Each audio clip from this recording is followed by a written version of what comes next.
Perkenalkan, nama saya Stephen Abraham Siombing, NIM 180611348, UAS Perbandingan Hukum Perdata. Di sini saya akan menjelaskan tentang perbandingan hukum perkawinan dan perbandingan hukum domisili. Pengertian perkawinan.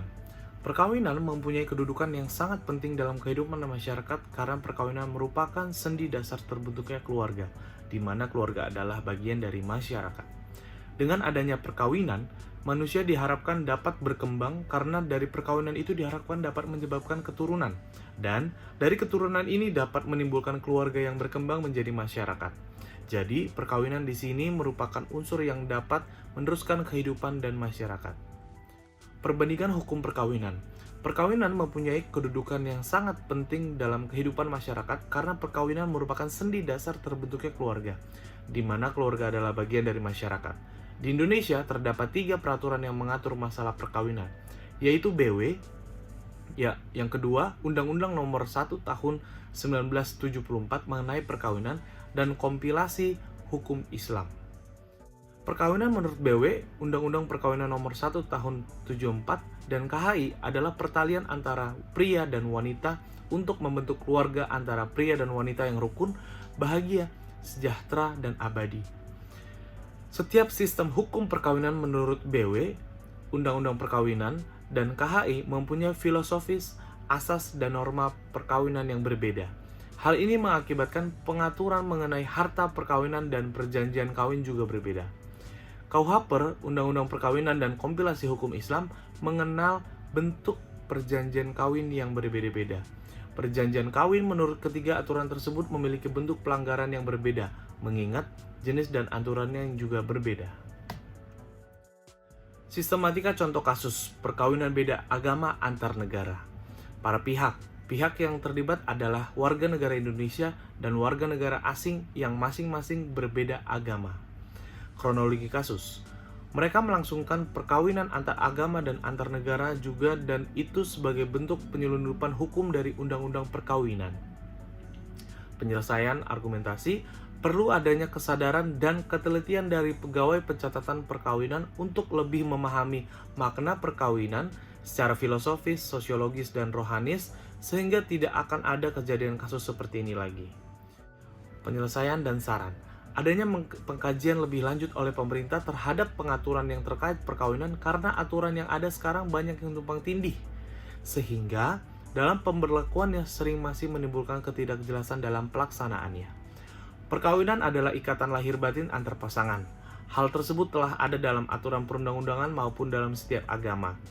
Jika perkawinan beda agama tetap terjadi, maka dapat dikatakan bahwa seseorang telah tidak patuh secara penuh atas agamanya, sehingga pasangan beda agama hendaknya mempertimbangkan kembali hubungan mereka karena dengan adanya perkawinan berbeda agama pasti akan menimbulkan dampak tidak hanya pada hubungan mereka secara langsung, namun juga terhadap anak yang nanti akan hadir dan pertanggungjawaban terhadap agamanya masing-masing. Yang kedua, saya akan menjelaskan tentang perbandingan hukum domisili. Pada dasarnya setiap orang harus mempunyai tempat tinggal yang dapat dicari. Pasal 17 ayat 1 KUH Perdata. Domisili ialah tempat di mana seorang dianggap selalu hadir mengenai hal melakukan hak-haknya dan kewajibannya, meskipun sesungguhnya ia bertempat tinggal lain. Bahkan sebuah badan hukum pun dapat memiliki tempat kedudukan tertentu. Dengan demikian, domisili dapat berarti tempat tinggal seseorang atau kedudukan badan hukum. Domisili itu penting. Kenapa? Yang pertama, untuk mengetahui di mana seseorang harus menikah. Yang kedua, untuk mengetahui di mana ia harus mengajukan gugatan perceraian. Yang ketiga, untuk mengetahui pengadilan mana yang berwenang dalam mengadili suatu perkara perdata seseorang. Yang keempat, untuk mengetahui di mana ia harus mengikuti pemilu. Yang kelima, untuk mengetahui tempat pembayaran suatu barang. Sistematika contoh kasus perlindungan hukum bagi warga yang kehilangan hukum domisili. Para pihak yang ada dalam kasus ini adalah seorang warga di suatu daerah yang kehilangan status domisili atau hukum domisilinya. Kronologi kasus. Adapun penyebab hilangnya domisili seorang warga negara yaitu karena dengan melakukan perantauan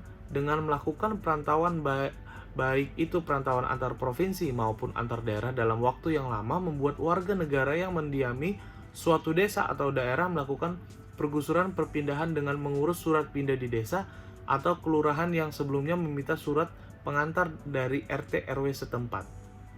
Penyelesaian kasusnya.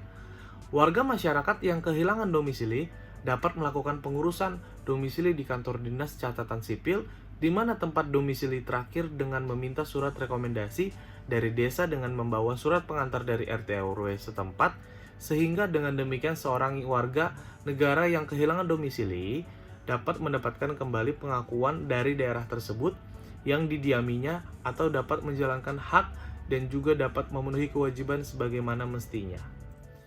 Penyelesaian dan saran. Seorang warga negara yang kehilangan domisili jika sebelumnya telah mengurus surat pindah domisili akan tetapi surat tersebut hilang ataupun masa berlakunya habis, maka dapat juga melaporkan ke kantor dinas kependudukan dan catatan sipil tempat asal untuk meminta dibuatkan ulang surat pindah. Kemudian surat pindah yang dikeluarkan tersebut dibawa ke kantor dinas kependudukan dan catatan sipil tempat tujuan untuk dibuatkan kartu keluarga atau KTP guna menghindari kasus kehilangan domisili.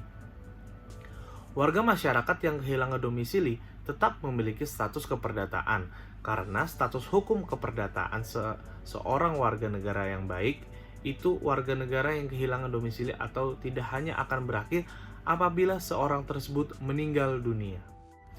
Sekian presentasi dari saya, Stephen Abraham Siombing. Kurang lebihnya mohon maaf. Terima kasih.